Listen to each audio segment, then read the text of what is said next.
raise money for a little bit of time. Oh, that's so good. What years? Start now. Just wanted to say thank you so much for coming. We're really excited to have you all. This is the Bridging the Gap panel, and we're going to talk about how to make good food affordable. We have some really exciting speakers talking to you today, and I'm going to hand it off to Becca, who is our moderator for the panel. So enjoy. Great, thank you. All right, so we're having some microphone difficulties, but we're going to get that resolved. Hopefully I'm loud enough. In the meantime, can everybody hear me okay? It's a decent level of projection. Awesome. Well, thanks everyone for coming for what I'm hoping will be a really inspiring and thought-provoking dialogue today about bridging the gap, how to make just food affordable for farmers to grow and for consumers to buy. That's really the question, right? I think that throughout the conference, the last couple of days, so many of the sessions that I've been at have really maybe kind of been on one side of that conversation or the other side of that conversation. And so I think we were placed really well and probably fairly intentionally in the program to try to kind of bring those two sides of the conversation together today. And we have some really exciting panelists to help us do that. Just to give you a little bit of kind of my background and to frame today's conversation, wanted to talk a little bit about the research that I've been working on for the past couple of years with the Northeast Organic Farming Association, which has allowed me to travel around to different farms throughout the Northeast, most of which are very small scale, family scale farms. And in those conversations, I didn't really know what to expect. I probably was approaching those conversations from kind of the idealistic kind of consumer perspective about organic agriculture and what that looks like and what a family scale farm might look like. And one of the biggest pieces of learning I had in my conversations with these farmers and the laborers on their farms was really none of them were doing this for the money. The price that I pay at the market to get organic food, and this doesn't surprise most of you in this room, but it did surprise me, is not kind of going to them. I remember one farmer I talked to in New York who, and this really has just stuck with me and really informed so much of my thinking around this. He said he'd been at it for 3 years, young farmer, opened his farm, and he said, I really just want to make enough to pay my bills and to start to pay myself. That's the dream. And I just had this moment where I'm like looking around this beautiful farm and I'm like, why does that have to be the dream? Like that should be the standard, right? And so I think that today's conversation, I'm hoping will kind of bring that perspective together with what so many of us have been talking about around the consumer access to food, the access to food as a human right, and the access to adequate food and what that looks like and how to make that affordable. Obviously, all of these issues that we're going to be discussing today, as well as the ones we've been discussing over the last couple of days, derive from broader systemic poverty-related issues and therefore affect everyone. We don't want to lose sight of that.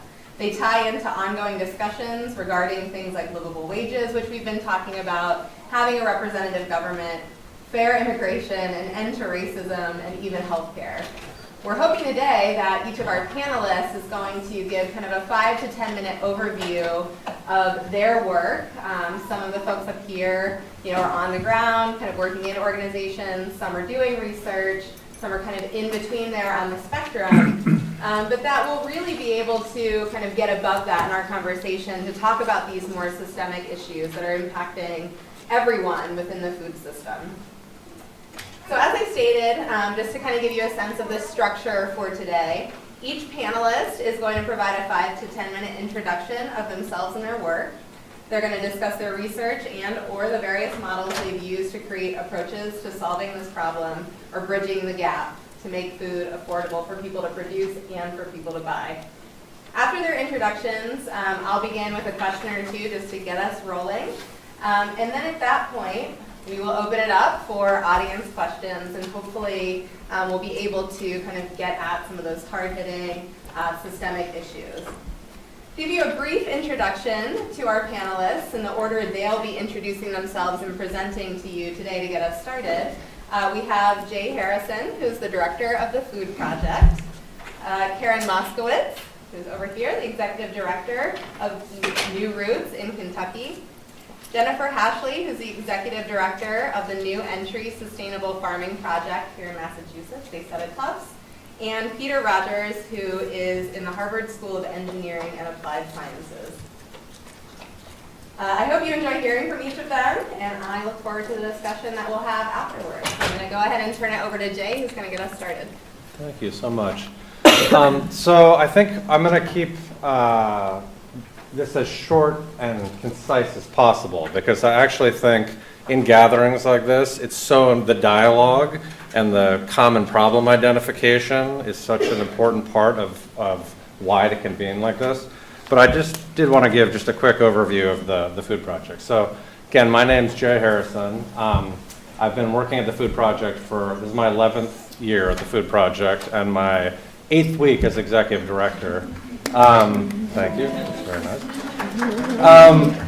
And I'm thrilled to be involved in this particular panel, both because I have so much respect for other people at this table, but also because I really see the Food Project's work as largely about bridging gaps, and that's kind of exactly how I see it.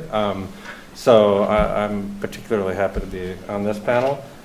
And really the gaps that we're working on bridging at the Food Project are gaps between suburban and urban communities, between farms and low-income neighborhoods, between the potential of young people and the opportunities that we're setting up and responsibilities for them to take on.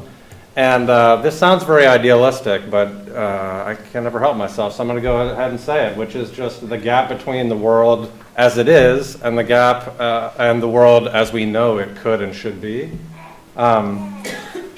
So the Food Project, just really quickly, our mission is to create a thoughtful and productive community of youth and adults from diverse backgrounds who work together to build a sustainable food system, which is a mouthful. But basically, our organization was founded by a white farmer working in the western suburbs of Boston, an African-American minister from Boston, who found that farming together was a way of bridging difference and serving their communities in a really profound way. And in the early 90s, at a moment that sadly very similar to the moment we're in again today, when we were coming off of busing in Boston and the Rodney King trial, we were in the middle of that. They said, we can do better, and we're going to make the world better by making it better. So we're going to go and hire this diverse group of teenagers. We're going to bring them together. We're going to grow. We're going to farm. And we're not just going to pretend that we're farming. We're actually going to farm and have that food go to serving our communities. And that's essentially our model all these years later. With one caveat, which I'll let me make sure I get the hang of this. Uh-oh. There you go. So we bring together, so essentially that's still our same model. We hire teenagers from all over Eastern Massachusetts, from intentionally as diverse backgrounds as possible, who work together to try to build a more sustainable food system. And really what's changed over the years of the Food Project is I think our mission initially was really just about farming. We're just going to farm and distribute that food to create, in service of our communities. And really it's evolved into, as we put down deeper roots in the city, in the Dudley neighborhood, and deeper roots in Lincoln, and then now on we have a site on the North Shore as well, that gap between farms and what our customers and neighbors can afford to pay in Dudley is just stark and really a call to action. And in our experience, it really is about affordability and not about people needing cooking classes, it's really just about price. So just quickly, this is, I always like to give a visual because otherwise just words. So we have 70 acres of farms. This is our Lincoln farm. We have a farm in Wenham. We grow about 300,000 pounds of food every year. And then we have urban farms in Lynn and Dudley. And all of our farms have community gardens and our production farms. And that's just another one of our Langdon Street lot. So the way that we really think about bridging the gap is these three strategies.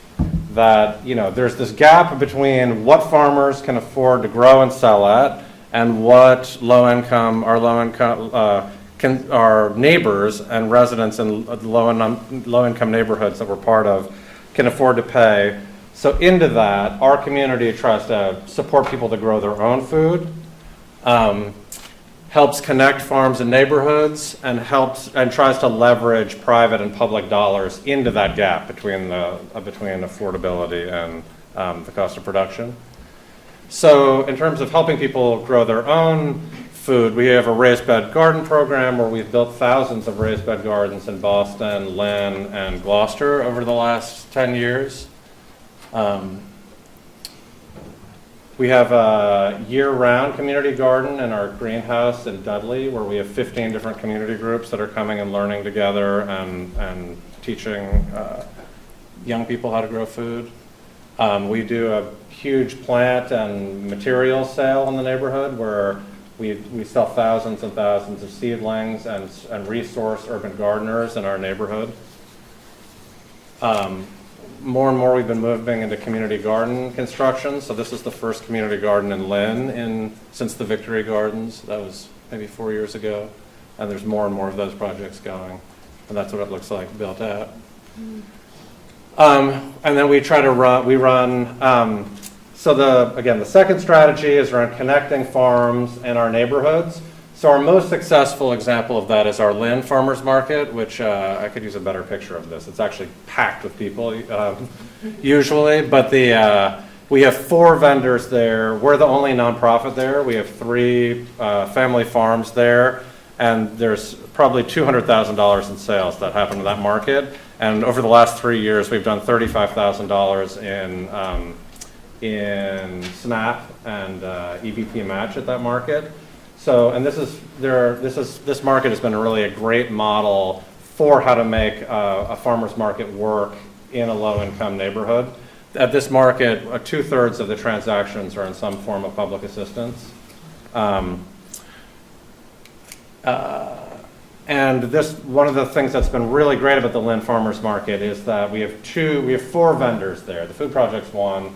2 of the other vendors are native Spanish speakers, and the other vendor is native Cambodian speaking, so that Lynn is such a diverse community, and having people being able to buy culturally appropriate, relevant foods from people who speak their language has been hugely important in the success of that market. And just quickly, the last thing we do is try to leverage people's food dollar. Realizing that there's just not enough money in the equation between, we can't put any more price pressure down on farmers, so you can't ask farmers to assume that cost.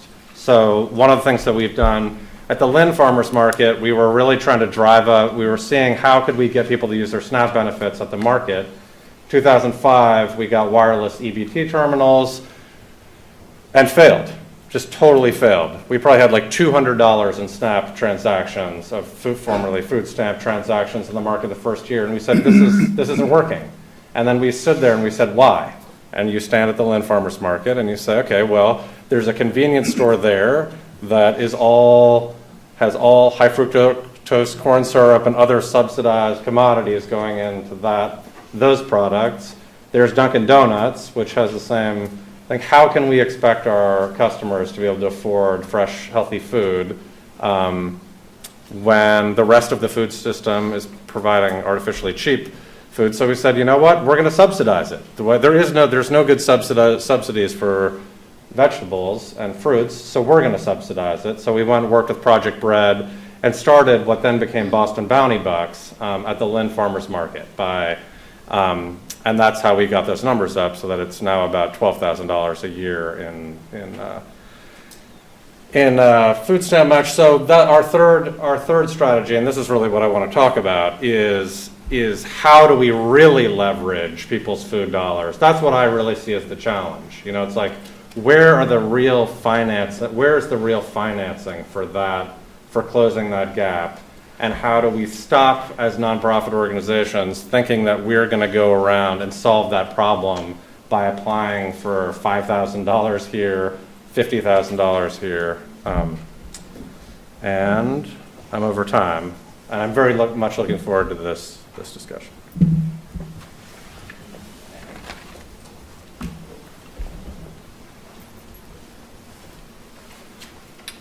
Oops, sorry. Hi, everybody. To tell you the story of New Roots, I have to start with a little bit of my personal journey. I was escaping a life of environmental activism, so I thought, by moving from the foodiest city, probably in the country of Portland, Oregon, to the middle of rural southern Indiana, where I lived on 40 acres and was surrounded by many, many, many farms, which I thought I was going to eat off of over the years, my family and I, and come to find out that I had landed in what is now, I know, a rural food desert, where I was surrounded by farms, but there was no food growing that I can eat on any of the farms, and was forced to buy my vegetables at the only store for about an hour's drive in any direction, which was a Walmart, where I was buying tomatoes in July from Mexico in a farming community. And so I went back to my roots and started to organize and ask questions of my neighbors, who were mostly back to the landers, and also people who've been there for 7 generations, and many Amish farmers. And to make a long story short, created a farmer's market, which is now in its 14th year, and was voted one of the finest markets in the state of Indiana a few years ago, and kind of turned my own situation around and my neighbor's situation. But then I was recruited to come to Louisville, which is Louisville, Kentucky is a city an hour north of where I was living, to start farmers markets in urban food deserts. So I had never heard of an urban food desert before, and I thought, well, I started a farmers market here in this town, I could certainly come to Louisville and do the same thing. And there preceded about 2 years of really banging my head against the wall for 2 reasons, of just trying to start one market and sustain another market. The one market that I was trying to sustain that ultimately failed was a market of young farmers who just simply weren't making enough money. As Jay was just talking about, they really couldn't sell their food in a low-income neighborhood. So that one failed on my watch, and another one I was trying to begin in another neighborhood called West Louisville.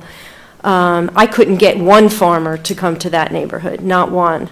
So rather than bang my head against the wall another 2 years, I started to listen to some of my colleagues around the country, one of them being Maurice Small from City Fresh in Cleveland, who had taught me about a model called Fresh Stop, which is a really wonderful model, which I want you all to adopt for the end of the next 5 minutes, as we have. So, as you know, this is the problem we're dealing with. That's a picture of West Louisville. This is the community Amber, my colleague, and I organize in. It's about 80,000 people, maybe 2 grocery stores for all those people, no farmers markets, 27 farmers markets in Louisville, which was voted the foodiest city in America last year by some magazine, but no farmers markets in our neighborhood there. But of course, the most fast food of any place in Kentucky, 27 on one street. So I was working with the organization that had recruited me to come to Louisville, and they were trying to control from it was a nonprofit statewide farming organization, but I felt like they were trying to control the process of the creation of the Fresh Stops from a very top-down controlling way. So I started another nonprofit called New Roots. This was in 2009, and this is now our mission: to ignite communities to come together, share knowledge, and build relationships with farmers to secure access to fresh food. And our vision is that affordable fresh food is accessible and enjoyed year-round in the communities we serve. So the big aha moment that Cleveland Fresh Stops had and that we had is the idea of cooperative economics. So one family alone may not be able to go to a farmer's market on the east end of Louisville and pay $4 a pound for tomatoes. But if they pool their resources together, food stamps, cash, in one big pile. Then we are able to go to farmers and say, you no longer have to shoulder the risk on your own shoulders to come to a community and wish or guess what you're going to sell. What we do with Fresh Stops is we organize farmers in the winter with community members that come to us, who know what we do at this point, and come to us and ask for our help, and we become allies with that community, and we sit around the table with farmers in the winter, and we forecast the exact amount of food that we want the farmers to grow for us, for the community. And by the growing season, hopefully we have enough food. And so this is the Fresh Stop model, where communities pool their resources on a sliding scale between $12 and $25, and those identifying as low income paying $12, so that those families who are coming in paying $25 know they're helping to subsidize lower income families. They're pooling their resources 2 weeks before the Fresh Stop event, which is a pop-up, what we like to call a fruit and vegetable flash mob, cross between that and a family reunion. And they happen at churches in Louisville, now going to be 10 this year in Louisville and 2 outside of Louisville, pop up every other week for 2 hours. And by pooling resources ahead of time, the farmers know exactly how many families are coming, and they drop off the food, and we're able to give that farmer a check right then and there. And because we have gotten so many families together, we are negotiating wholesale prices. And the farmers are very happy with that, because the alternative for many of our farmers was to feed their vegetables and fruit to hogs, believe it or not, when we met them, because they were not able to find markets in Louisville. And I'll show you a picture. We work mainly with African American farmers who they themselves formed a using cooperative economics, a consortium and a co-op inspired by our cooperative methods of organizing community members to run, sustain the Fresh Stops. They now cooperate to help feed the Fresh Stops. It's really, truly amazing. And this is the model of a Fresh Stop. It is truly community-driven, and what we do is we hang out in churches. And I had called in 2009 60 churches, 60 pastors in Louisville before one would even talk to me. And finally, after that one pastor would talk to me and give over some leaders from the church and help us do community organizing around the neighborhood and find other leaders, we were able to do our first Fresh Stop.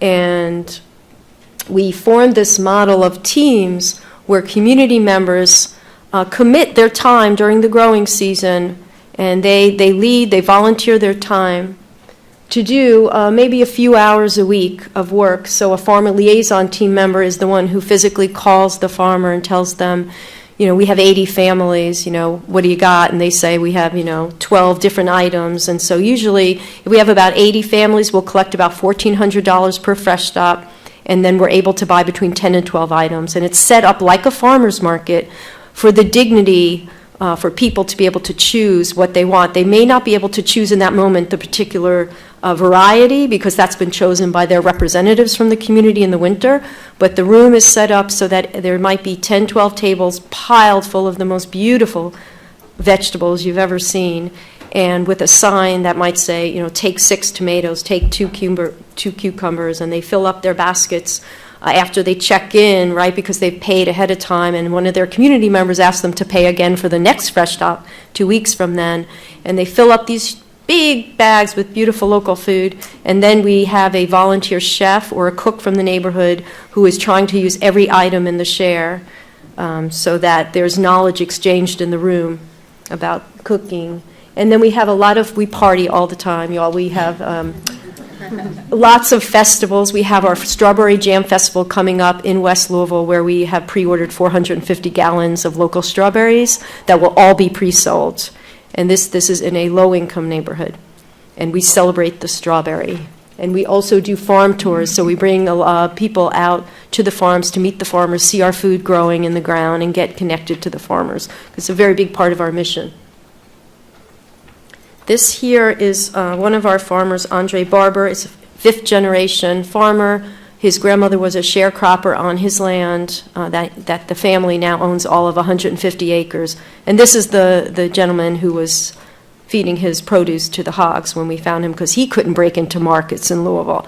And come to find out, after we got to know him and his brothers and everybody, he's actually blood relatives with one of our leaders and other staff members. So it's just Amber and I and one half-time staff member, Mary Montgomery. This is his first cousin, and they had never met. Pretty amazing. Our impact so far in 2014, you see we had about 650 shareholders. So if you say we have about 3-4 members per family, you could tell we're reaching into the thousands now. And our farm impact's $60,000.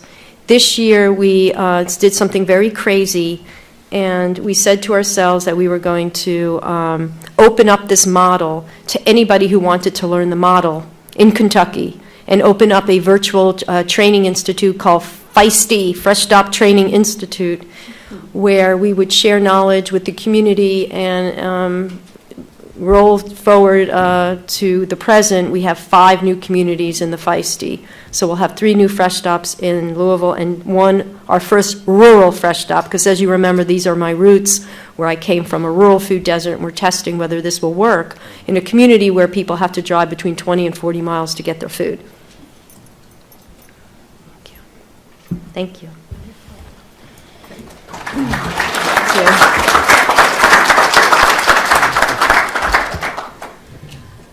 Well, that was great. I enjoyed learning about that. Thanks, Thank Karyn. My name is Jennifer Hashley, and I'm the director of the New Entry Sustainable Farming Project. And we are a beginning farmer training program. And our kind of roots started as sort of looking at the food system and seeing that the farmer population was getting older and wondering who were going to be the next generation of farmers to grow our food. And so at the time, in 1998, before all the local food movement was the hottest thing since sliced bread, and no one else seemed to be wanting to get into the business of farming, we were really tapping into the immigrant and refugee population who are coming from other countries with subsistence or other commercial farm backgrounds as our primary target audience. And so that's who we really worked with for a long time. And in 2007, as the food movement was exploding, more people started knocking on our doors saying, oh, you have this great farm business training program, and you're making land accessible through your incubator farms and connecting people with farmland and running this, collaborative marketing outfit. Can we be participants as well? So we said yes, after a long strategic planning process to make sure everyone was comfortable with that. And so now we work with a very diverse group of people who want to be farmers, and we take them through a series of exercises to make sure they're doing this with commercial intentions and doing it as a business and feeling supported. So we have a lot of programming, and I think that our World Peas Food Hub, as it's now called, we've been through various iterations of business models with this over the years, and Food Hub is the term of the day for what we're doing, and it works very well. But we really started this as a way to help develop the economic opportunity for our producers. As I said, we were working with folks whose English was not a first language, who were doing this part-time, and marketing in their own ethnic communities was getting them so far in terms of their market potential.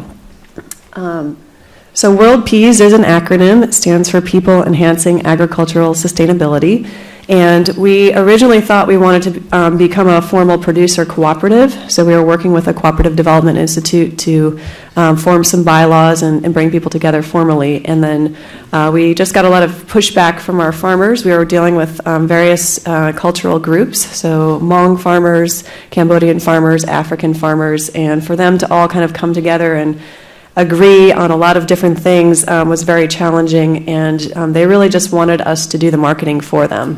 They were marketing on their own in the way that they felt comfortable in their own communities, but they just basically really pushed back and said, nope, we want to hand the food to you, and you find us good prices and give us the money. So after banging our heads against the wall trying to force a cooperative, we decided maybe that's not what they want. So let's listen to that and let's do this.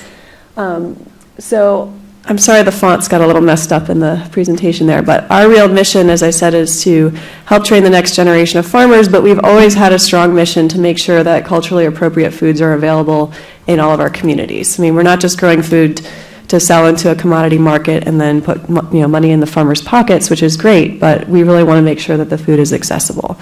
So when we started World Peas, one of our big strategies was trying to become financially solvent as a food hub collaborative marketing group. That's always what funders want, right? They want to invest in something in the short term and make sure that somehow it's magically going to sustain itself in perpetuity with no other external inputs for the rest of your life. Well, we got the Heller School, Brandeis School MBA students to write a 5-year business plan and look at our growth projections and where we would need to be, and we actually did achieve that over 5 years. So from 2005 to 2010 was our magic sweet spot point where we really focused on the CSA model as the primary marketing outlet, and we finally broke even, covering our at least organizational operating costs in that year and made like $300. The last 5 years, as we've that was a great inflection point, but also at that time the CSA models market started flattening a little bit, and we were looking at other opportunities for wholesale, restaurants, and then we kind of came back to what it was really the core of our mission and why were we doing this. We felt a little bad that here we were taking this great produce and the only people that were buying it were people who could afford $600 CSA shares.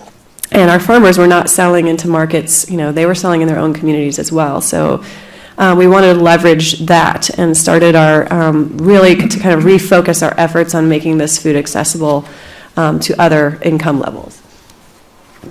So these are just some of the barriers to market that we are trying to overcome with our World Peas model as a whole and what our farmers are challenged with and the role that we play.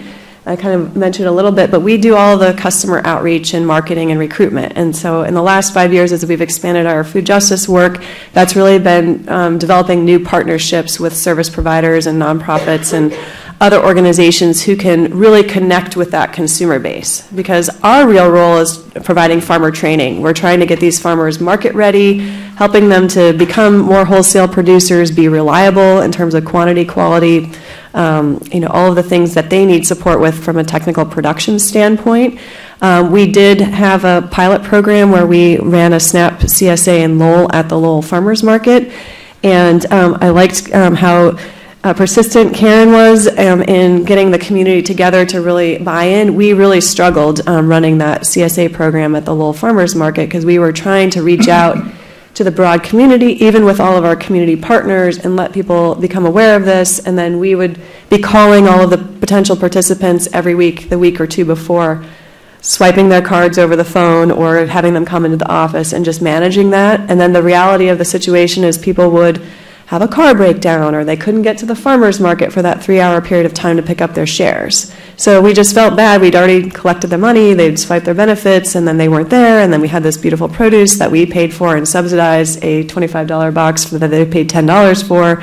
We kept eating that. So we felt, not eating, well, maybe literally eating. We would donate it to the WIC office, but we were eating the subsidy cost of that. And we just felt like it wasn't really what we wanted to be doing.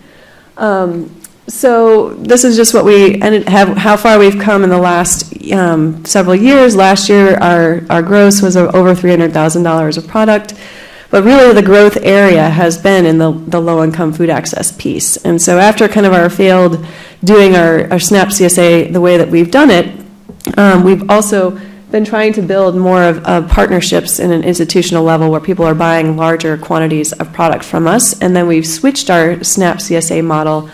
We partnered with Project Bread last year in the Lowell Community Health Center and basically just agreed that we were going to have a certain number of shares there every week. People can show up ad hoc. If they have an EBT card, they can swipe it and use it for $10, or if they fill out a form that, self-auditing, they meet the income criteria, they can pay $10 in cash. And that way we're not really left over with anything. First come, first serve, and it's much easier to plan.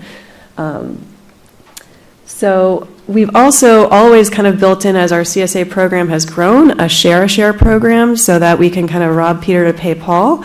So people that are being able to pay more could write in a donation amount in a certain dollar amount that they would like to contribute to that. And then this year, we also did another planning process with a Brandeis student to kind of really look at how we can grow the low-income food access market and other things and really build on our mission around this. And they came up with a great idea to just have a fair share program. So instead of a write-in amount, which people would do, maybe I'll donate $15 or $25, now they can really put a larger amount, $6.35 a week over 20 weeks, and just say, I'm signing up for the share program, which is a couple extra $100 on top of their share price. And we've had a pretty good turnout with that so far, which has been great. So I mentioned this already, and I won't go through that again, but this has kind of been our SNAP CSA program component. And then, we can use cash or other things. We also do a lot of recipes with what's in the share. Again, that goes in our newsletter for everyone, but just focusing on how people use the product in there. And then our senior market has also been growing like gangbusters, which has been great. So seniors are eligible for farmers market nutrition coupon programs that's administered through the state. And so a lot of the elder care agencies have some funds they can buy fresh fruits and vegetables. And Leahy Clinic has also done a lot of private fundraising. So they're really helping to meet that gap that we have between what we want to pay the farmers, and they can fill in some of the rest of that. So the burden of fundraising is not entirely on us.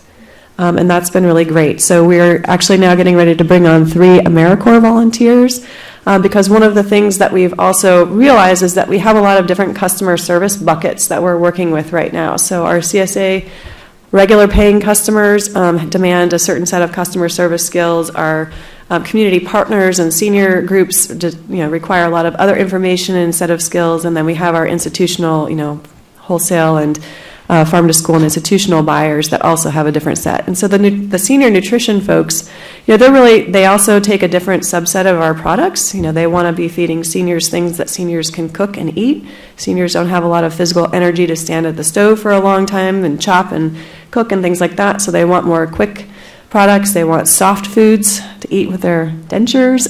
These are all the things that we've learned in dealing with that market. So they also want some recipes to tie into some of their special dietary needs and some of the special diets that seniors are on and how to use that food in that. So we want to use some of our AmeriCorps service things to develop some of those more recipes and nutrition and cooking information to share with the senior population. And then our WIC, we've always partnered with WIC as part of their mission to educate young mothers with children about good, healthy eating. So this is also where our vacation shares end up. So when we have regular paying CSA customers who are off on vacation and can't pick up their CSA share, or just for whatever reason can't do that this week, they alert us ahead of time so that their shares automatically get donated to WIC. So we don't try to pocket that money and just not pack those shares or not give the farmers what they had planned on growing, but that's where those donations go, and that's been a really great partnership. We also work with a homeless shelter that does drop-in meals programming, and this has been a great program for them. They've never been able to work into their budget cooking with fresh, healthy, locally grown foods, and so they feed about, something like 30,000 meals a month.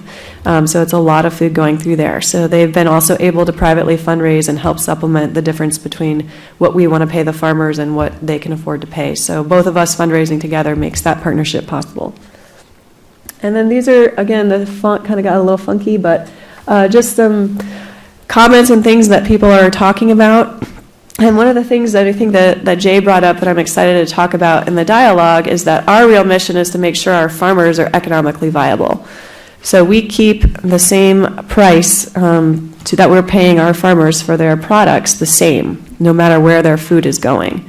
So that's kind of the burden of our Food Hub administration is, we set a retail price that goes in the World Peace Food Hub CSA share, and our commission to run our operations is 21%.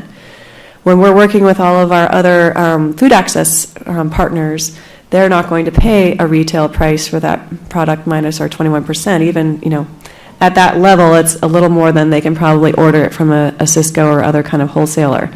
So that's where our fundraising efforts come into play. And where we try to raise those supplemental charitable dollars through grants, fundraising dinners, again, the CSA share model, and whatever other partnerships can bring to the table. But that is a lot of effort. And I hope we can get to that point where we can figure out what is a long-term solution so that I'm not writing, like as Jay said, all these $5,000 and $10,000 grants that actually don't want to pay for the food. So that's another big challenge, is where do we put that money?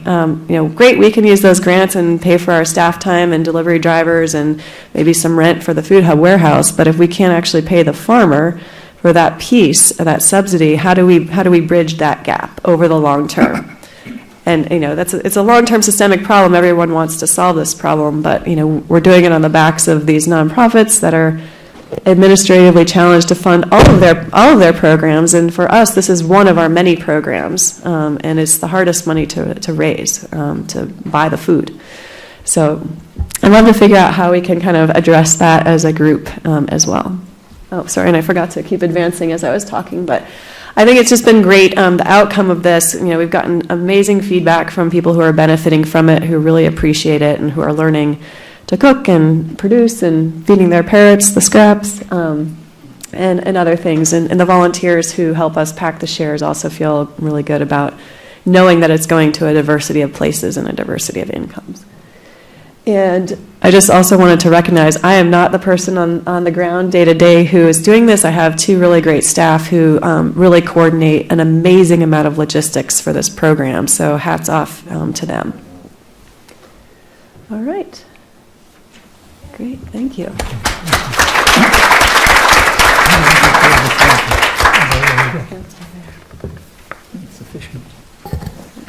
Okay, I think I'll stand up because I can't see my own slides where I'm sitting.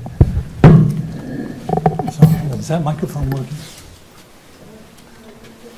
There's a handheld one. And that one?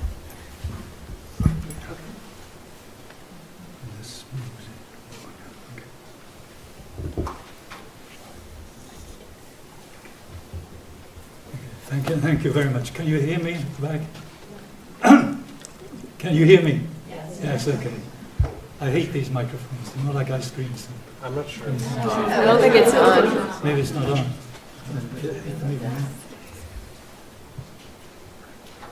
think we can hear you. Okay, well, I can take advantage of this. Okay, I want to say that I'm Peter Rogers. I'm Professor of Environmental Engineering and Applied Sciences at the Engineering School, which is just across the quad from this building. And I'm now recently emeritus. That was missed off on the thing. And the only difference being emeritus at Harvard makes is you work just as hard and you don't get paid. So it's not a job, it's called promotion. I don't think that's the type of promotion I like to have. One of the interesting things about deja vu is it keeps on happening all the time. The first class I ever taught at Harvard in 1966, one of the people in this room here was sitting in the front row. This is Sam Daines, who was a student at Harvard Law School at the time. So this says something about what I've been vegetating at the other side of the quad while all these other people have been doing hard work and actually doing something useful. Those of us have been generally sort of making models and giving high-level advice, which is generally not accepted. So I think that I really appreciate the colleagues I have on this panel. I just want to make 5 simple points about bridging the gap, and bridging the gap between the producers and the consumers. And the goal is not just getting affordable, nutritious diets for people, but is making sure they have meaningful employment and income. So it's a question of, it's easy enough to produce food. We know how to do that. Certainly in terms of the calories, we can mass produce those and we can feed the world quite easily with those. But in terms of creating an income or getting the prices right for the consumers in the urban areas, and also getting the prices right for the farmers in the producing areas, is the real trick that needs to be done. And it can be done, we think, and I've learned a lot about this from Sam recently, in the issues of food and nutrition and energy and water, as how the nexus of those things work. So, second point I want to make is the supply and consumption of agricultural products and food are highly integrated with economic, physical, and social factors. There's nothing new to this group here. But there are no silver bullets to extend secure supplies to the 1 billion plus people who are malnourished or will be malnourished in the next 15 to 20 years. So we can produce an adequate calorie diet, but we can't produce an adequate nutritious diet easily, and that is the trick. Third point I want to make is the role of the small farmers is critical in both the US and elsewhere. And we talk a lot about small farmers, and a lot of discussion here today has been about small farmers. But I want to point out that globally there are 608 million farms. 93% of those farms are small farms. But they only farm about 24% of the land. So 93% of the farms are small farms, but they only produce on 24% of the land, of the agricultural land. In the US, it's even 97% of all the 2.1 million farms are small farms in the United States. That number surprised me when I looked it up recently. But lest we get carried away by the similarity, 93% in the world and 97% in the US, small farms. Let's look at the definitions of what small farms are. In the FAO data, small farms are defined on a global basis as 2 hectares or less. And the US Department of Agriculture defines small farms as those who gross farm income of less than $350,000. So there's a big difference between small and small. Depends what you mean by small, I guess, to paraphrase some recent president. So what we need to do is to see how we can deal with all of those millions of small farmers and get them to participate in producing the food and the nutritious diets. I'm not talking about simple grains. In terms of grain production, about 20 man-days per hectare per year is what you get in terms of producing grain.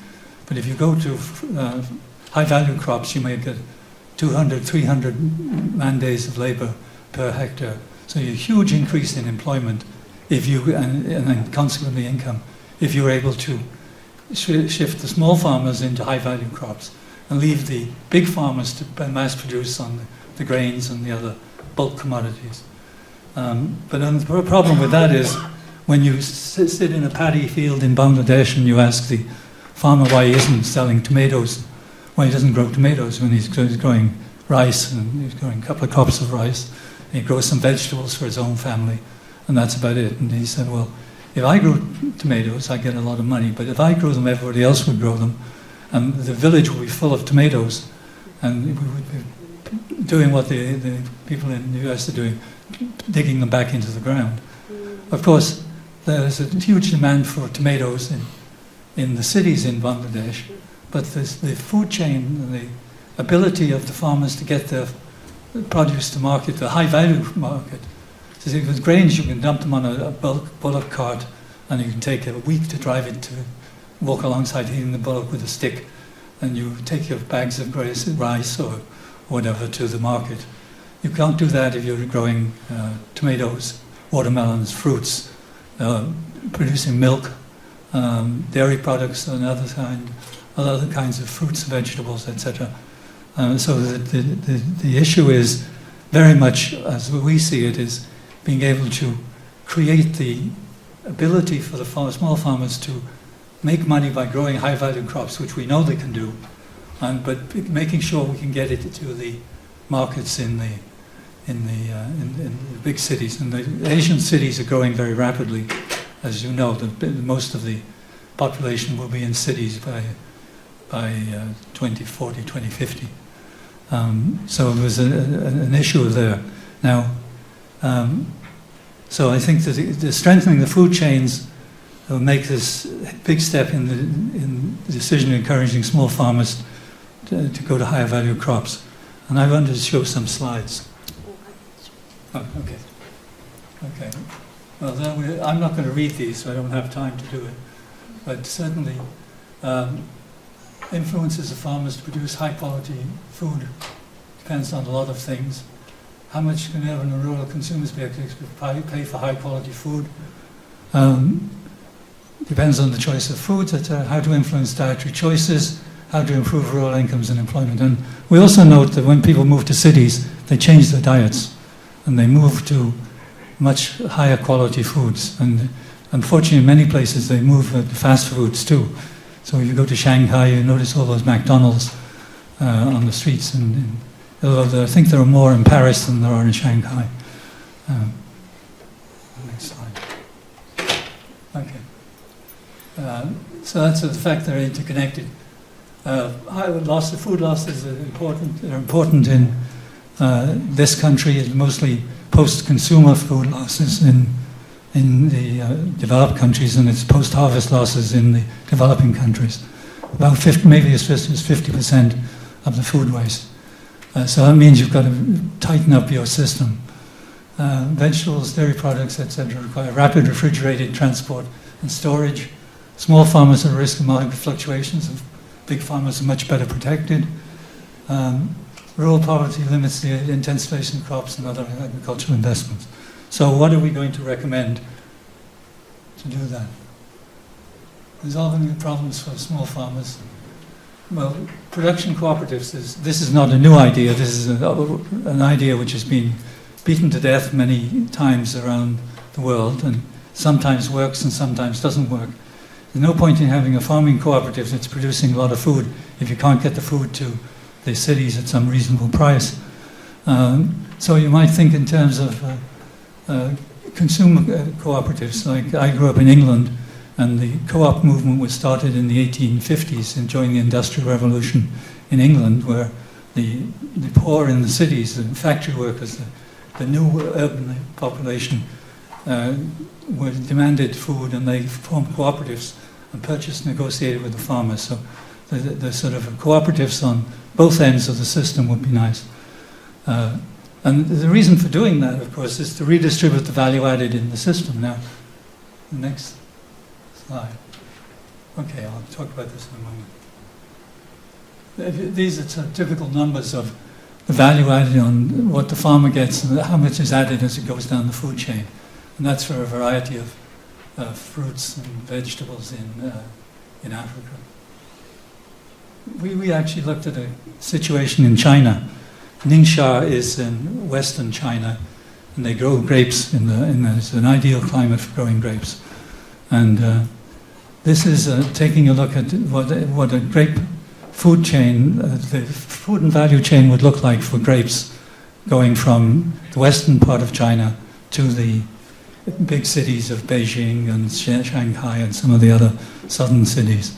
And you can see the light blue on the left is what the farmer cost him to grow his production cost $21 cents a kilo. These are in US dollars. Then he gets a little bit of profit. He makes 21 cents per kilo on his growing these things. And then he gets it shipped through the system, and when it gets into the market, it's marketed for 17 cents a kilo. So it's a huge increase in what the production cost of 21 and the selling cost is 17. Now, if you think about redistributing the value added in the food chain, you could do that by eliminating the middlemen, by working between the cooperatives and the producing cooperatives and the consuming cooperatives. If you do that, then you can redistribute the value added. You can still sell. You can sell for cheaper to the urban population, and you could double the yield, double the payment to the farmers. Now, one of the proposals that the next one, it sort of looked like that. You level out the thing. You still have some marketing costs at the ends, unless you do what Sam has suggested doing, which is to have refrigerated trucks in the fields or in the cooperatives, and take those refrigerated trucks to the market and open the refrigerated trucks in the market. And those of you who've been to Asian cities will notice that there are huge poor areas, huge slums where people don't have things like refrigeration and any to store food. So what you provide, if you have a refrigerated truck coming from the rural areas with the high value product, you also have a store in the village, a store in the urban area, because you can open the gates and sell directly from the truck. So that means that you don't have to pay for refrigeration. Now, this is part of the conundrum here, of course, is we're going to have to put more energy into the system, because you want to refrigerate to get this thing in the reasonable quality to the cities. So this is a high-tech solution, if you like, that you could have, which would be we know how to do all of this thing. I mean, it does require some fairly decent roads if you can have a 40-foot trailer or something like that. But it does take diesel fuel because you're going to run the refrigeration the whole time. So it's a different way of looking at things, but it's a high-tech solution to a low-tech problem. It sort of says that this is a way you can redistribute the value added in the food chain from the intermediaries here to the farmers and to the consumers. And that's about it. All I wanted to say. I've overrun my time, I think. Thank you. Thank you very much.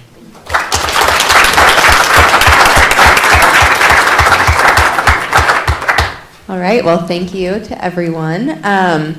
So I know you all probably have lots and lots of questions. So like I said earlier, I'm just going to get us started off with one. I also have lots of questions, but I want to give you all time to ask questions. So I am going to start us off with a question, and it's not directed at any one particular person, so whoever wants to jump in can. I'm really interested in, and actually when we connected via conference call to talk about today's panel, we got into kind of a broader conversation about how so many of the issues surrounding bridging this gap, affordability for farmers to grow and consumers to buy, are really connected to larger kind of policy conversations, whether those be around healthcare, immigration, so on and so forth. So I'd be interested in hearing what, all of you or some of you really see as some of the most pressing national policy conversations or international policy conversations that are interconnected with this gap of making food affordable to grow and to buy.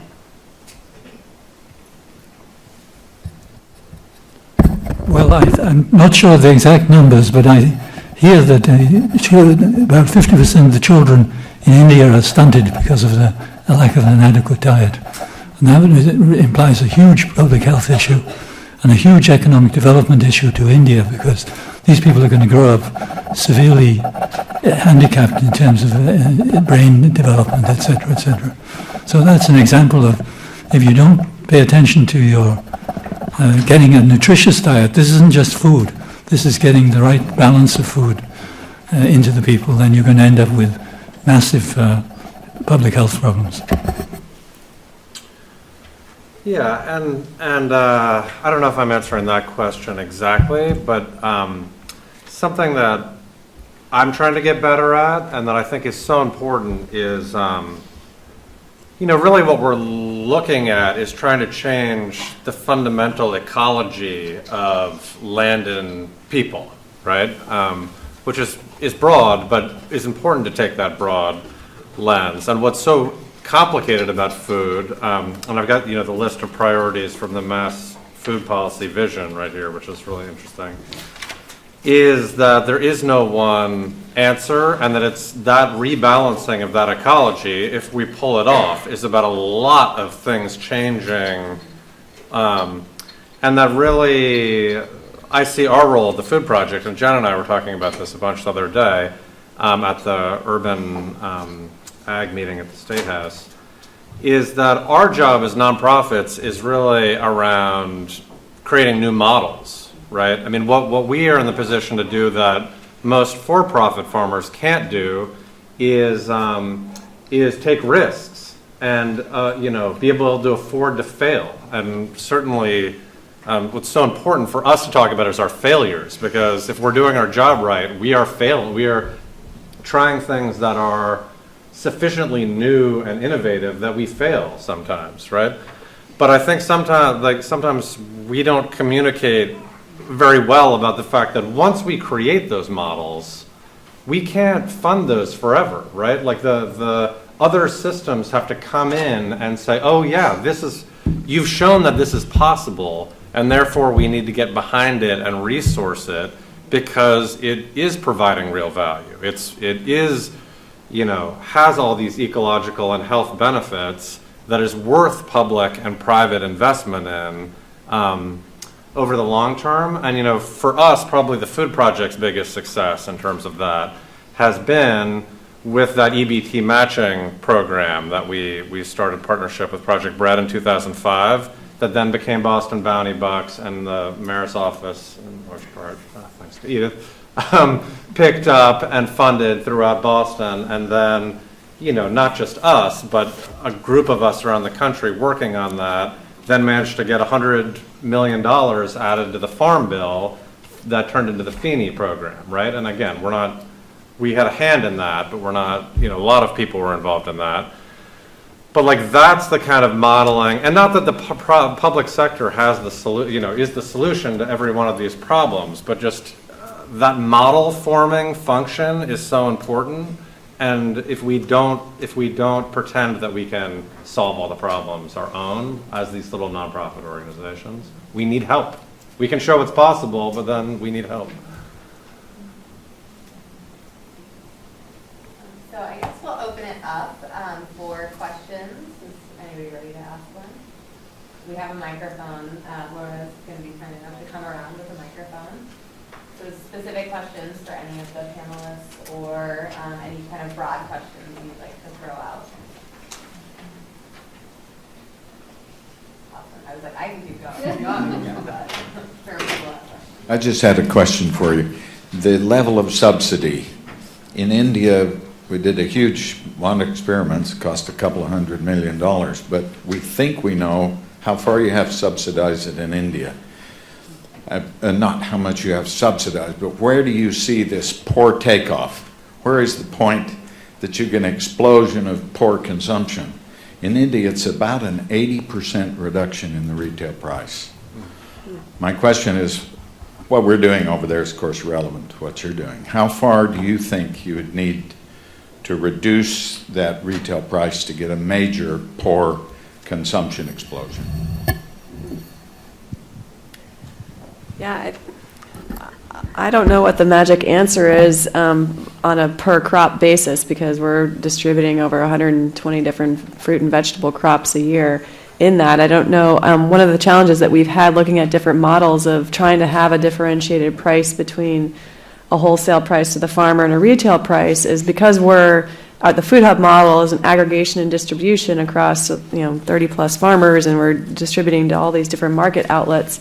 For us, it's just been logistically easier to say, we want 50 bunches of kale from you 3 times a week, and we don't want to have to say we want 13 bunches of kale that's going to go at this price, and another 27 that's going to go at this price, and this is going to go at this price, because we also know that what our Food Hub distribution is just one piece of a farmer's marketing suite. I mean, they should have a diversified marketing plan, and if we start getting into nickel and diming of this is going to go to the low-income market, this is going to go to the wholesale market, this is going to go to the retail market, farmers we're going to then not have a supply chain that is, they're going to also be making choices and say, well, fine, then I won't sell you that because it's only at the wholesale price. I'd get a better price taking it to my own farmer's market.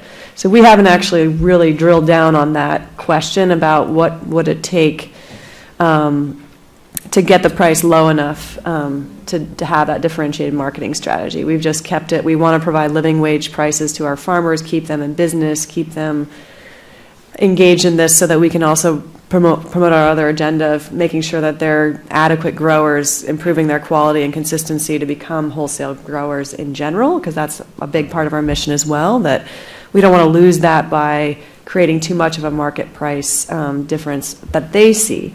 We're kind of working that at the other end and trying to do these negotiations with our, service provider partners and the senior centers and the homeless shelters and other people, and saying, what can you afford to pay?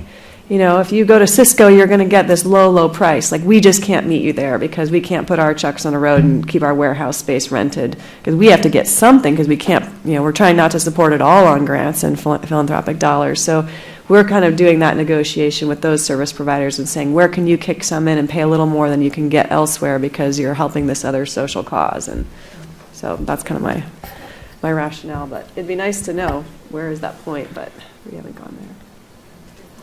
Well, we don't get many objections on price from our $12 shareholders, which is about 75% of our shareholders. And generally, our wholesale market is about half the retail market. So if we pay, if you're going to buy a local watermelon, it'll be $6. In the farmer's market, we'll pay $3. We pay $1.25 for tomatoes. They're going for $3 or $4 in the retail market. And we also, I forgot to mention, we are not allowed to take WIC in our county. And so we created a privately funded WIC matching fund. So if you are a mom on WIC, you only pay $6 a share, and then we match it with $6. So we have some shareholders paying $6. Like I said, and if anybody says to us, we can't afford anything, we give them the share anyway, you know. But it's not that many times that we hear that. So I have two answers. So it depends what you're considering subsidy. You know, with our people's SNAP benefits, you could think about that two ways. Like, people's SNAP benefits are a subsidy, yes. In a macro way, for that individual, they're part of the cash resources that they're managing. You know, so a little bit depends on how you think about that. And just the two models that I think are interesting in terms of that question. One is with the Bounty Bucks program, with the double value match at the market. I think because we haven't had, and Edith, I love your take on this too. We've talked about this a little bit in the past. Is we have a pot of money both at our Lynn Farmers Market and in the Boston markets that we're going to max out, right? So people, SNAP users come, swipe, and there's maybe $100,000 citywide that once it's used is gone and the program's over, basically. So that's been really challenging because from a marketing perspective, it incents us to market pretty well, but not great. You know what I mean? If we over-market it, we're going to run through the subsidies fast, and then we have a whole problem of having to turn people down for their benefits. And so I would say in Lynn, just as a smaller, more contained microcosm of that, I think if we had $15,000 worth of match instead of $7,500 worth of match, I think we would market differently and people would use that, and 50% would drive that in a significant way. 50%. I think so, yeah. But then our other model is around wholesaling. We're starting to wholesale to bodegas and working on programs that allow match of bodegas when people buy fresh, healthy food at bodegas. It's a way of incenting on that side of things. And that's something where we're going to have much better information on a per crop basis because it isn't this aggregated CSA product. It's like we're selling greens into the market and we have no idea yet. But that's going to be really interesting to see what subsidy is needed in order to drive that. It's so interesting. We've really shied away from the matching besides this, this WIC matching, because our fear is if something happens to us, our nonprofit, and we have to go away, these Fresh Stops should keep going. Mm-hmm. And so and I'm not saying this is better or worse, I'm just saying we've just shied away from it, partly because the grants to write these grants for these funds are such a bear. Really, really difficult for a small grassroots organization like us to take that time away from our organizing. But we find the match within the community. So like I said, we allow a certain percentage of high-income families to come in, and their higher amount they're paying is matching. So it's like an inside match. And the amazing thing about that is that now we have higher-income people coming from one side of our city to the food deserts to buy their food. And so we are building community, and I think this season we're going to have to make a cap even on the higher income shares. We're going to have too many. So we've started this kind of shareholder interest forum so we can see how many 12s we have and make sure they're not going to be more than 20%, 25% 25s, because people have so much fun when they come over to a place. We have a very big racial divide in our city. And so this is helping to break down that barrier, the Fresh Stop. And can I say just very, very quickly, I was part of a listening group about school food issues, about farm to school, and talked to folks from Michigan and Hawaii and Arizona and Mississippi this last year. And just what I thought was my big takeaway from that It's just, we think we're talking about the same issues because we're using the same words, but just the agricultural economies and the forces at work in the different parts of the country are so radically different that, you know, like you're in Kentucky, where like around Louisville, like the church community alone owns 20,000 acres of farmland within some small circumference of where here, so like the subsidy here, what the farmer can get in a retail, more affluent market here is so radically different than in Louisville or Honolulu or Jackson or, you know. And to add on to both of your comments about the subsidy, you know, Boston really struggled with this, and the city of Boston really struggled with subsidizing the Boston Bounty Bucks last year, and sort of how much money it had.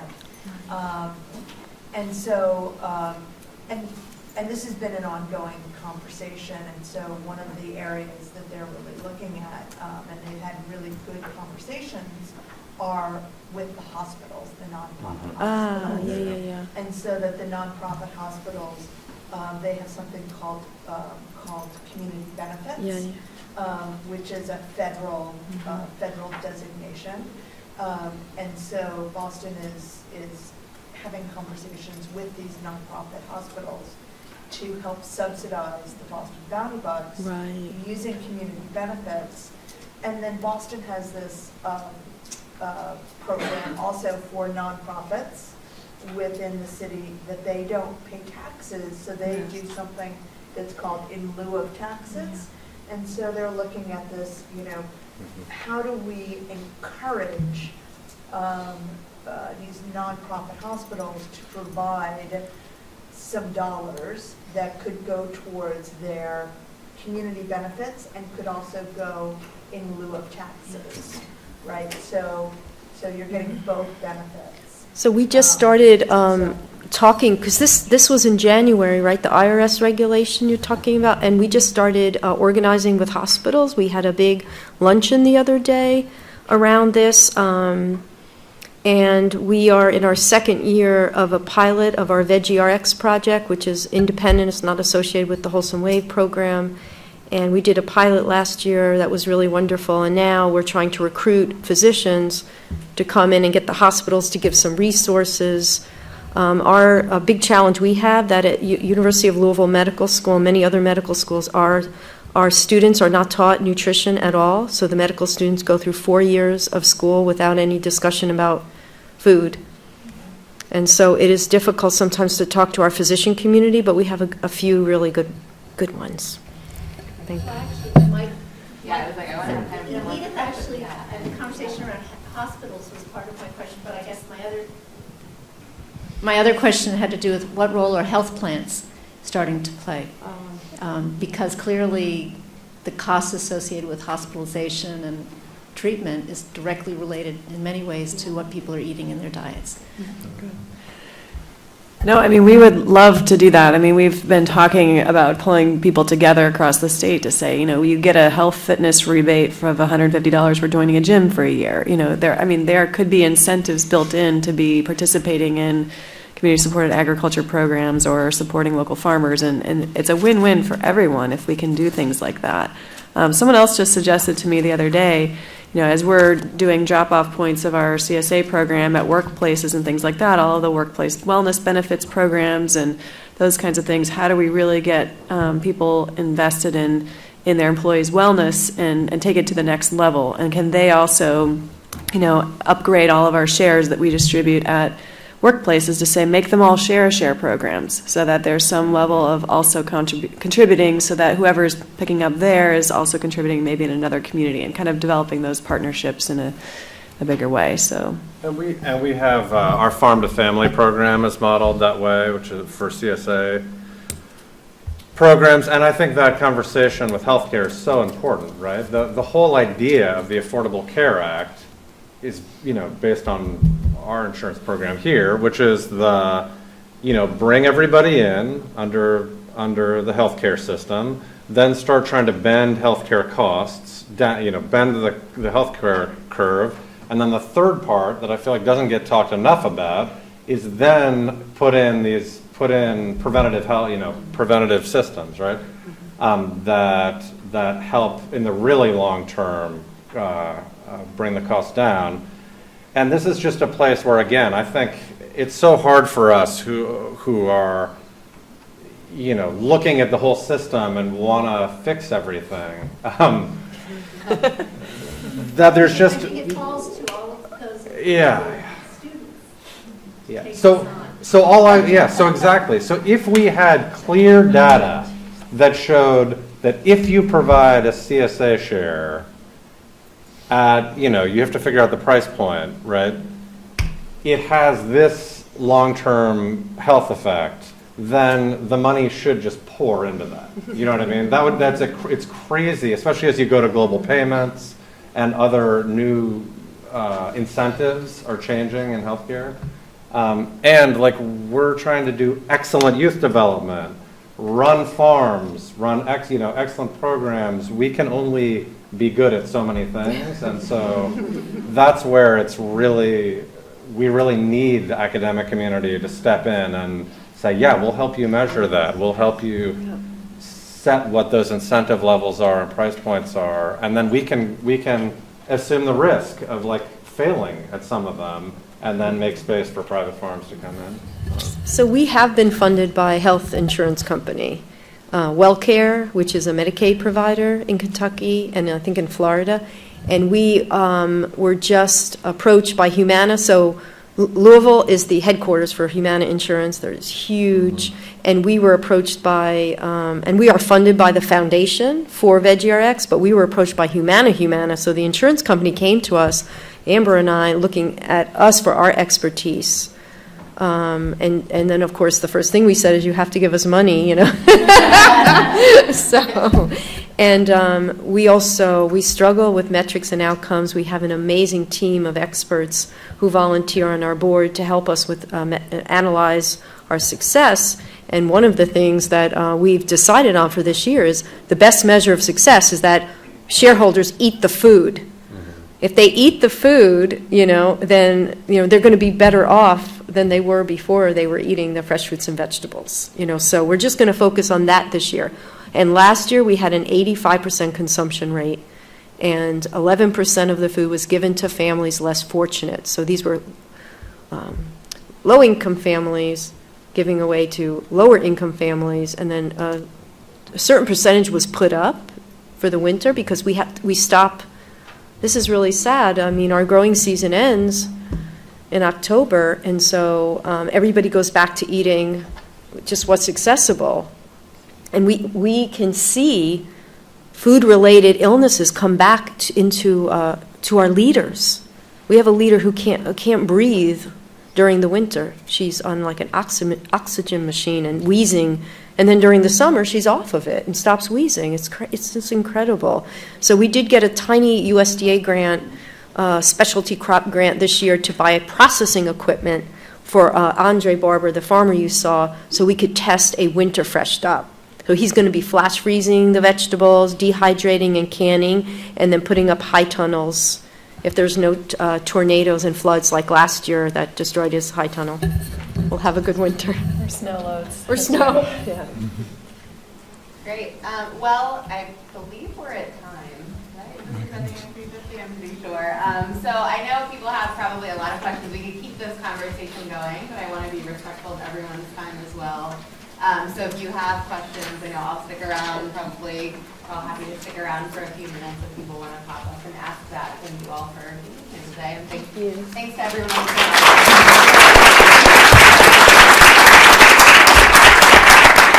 Thank you all for being here. It's been a wonderful conference. We have a few closing remarks that will last 10 minutes upstairs if you'd like to join us. Thank you. We should talk more. We should get together. It seems like what we're doing, what you're doing,